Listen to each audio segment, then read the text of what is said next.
ఆచరణ కాని హామీలు ఇచ్చేందుకు రాష్ట్ర ప్రజలను మరోసారి మోసం చేసేందుకు సీఎం కేసీఆర్ అసెంబ్లీ బడ్జెట్ సమావేశాలు నిర్వహిస్తున్నారని బండి సంజయ్ ఆరోపించారు. అసెంబ్లీ సమావేశాల్లో సంక్షేమ పథకాలు, హామీల గురించి చర్చ జరగదని అన్నారు. మహబూబ్ నగర్ లో నిర్వహించిన కార్యవర్గ సమావేశాల్లో ఆయన మాట్లాడుతూ ప్రభుత్వంపై నిప్పులు చెరిగారు.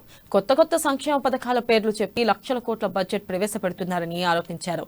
రాష్ట్ర ప్రభుత్వ తీరును ప్రజలందరికీ వివరించాలని పార్టీ శ్రేణులకు బండి సంజయ్ పిలుపునిచ్చారు. గవర్నర్ ప్రసంగం లేకుండానే బడ్జెట్ సమావేశాలు నిర్వహించేందుకు రాష్ట్ర ప్రభుత్వం సిద్ధమైందంటూ మండిపడ్డారు.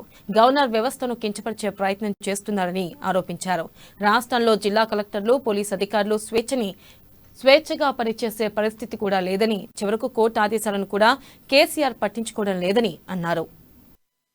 మోసం చేసే ప్రయత్నం మళ్ళీ తిరిగి అధికారం రావడానికి ఇలా ఆచరణ సాధ్యంగా అన్ని హామీలు ఇచ్చి మనల్ని మోసం చేయడానికే వాళ్ళ అసెంబ్లీ సమావేశాలు, బడ్జెట్ సమావేశాలు పెట్టి తెలంగాణ సమాజాన్ని తప్పుదారి పట్టించే ప్రయత్నం చేస్తున్న విషయాన్ని మనందరూ కూడా, రాష్ట్ర కార్యవర్గ సభ్యులందరూ కూడా, రాష్ట్ర పదాధికారులు అందరూ కూడా, ప్రతి జిల్లా అధ్యక్షులందరూ కూడా తెలంగాణ సమాజం, తెలంగాణ ప్రాంతం మొత్తం తిరగడము, మన ప్రాంతాల్లో ఇలా బడ్జెట్ సమావేశాల సందర్భంగా ఏ విధంగా మోసం చేసే ప్రయత్నం చేస్తున్న విషయాన్ని మనం రాష్ట్ర ప్రజలకు వివరించాల్సినటువంటి అవసరం ఉన్న విషయాన్ని ఒకసారి మనం ఈ సందర్భంగా గుర్తుంచుకోవాల్సిన అవసరం. పూర్తి ప్రజాస్వామ్య భాషణ చేస్తున్నాడు. ఇవాళ గవర్నర్ గారి ప్రసంగం లేకుండా సమావేశాలు నిర్వహిస్తున్నాడు. గవర్నర్ గారి కనీసం ఆహ్వానించకుండా సమావేశాలు నిర్వహిస్తున్నాడు. గవర్నర్ గారి మీద విమర్శ చేసే ప్రయత్నం చేస్తున్నారు. గవర్నర్ వ్యవస్థనే కించపరిచే ప్రయత్నం చేస్తున్నాడు. వాళ్ళ రాష్ట్ర ముఖ్యమంత్రి ఎవరిని కలవకపోవడం వల్ల బ్యూరోక్రాట్స్ చెప్పు చేతుల్లో పెట్టుకున్నాడు, అధికారులను చెప్పు చేతుల్లో పెట్టుకున్నాడు, నాయకులను చెప్పు చేతుల్లో పెట్టుకున్నాడు. ఒక కలెక్టర్ ఆఫీస్ కు సమస్యలు చెప్పుకుందామంటే వాళ్ళ కలెక్టర్లు స్వేచ్ఛగా పనిచేసే పరిస్థితి లేదు. ఒక పోలీస్ అధికారి సమస్యలు చెప్పుకుంటే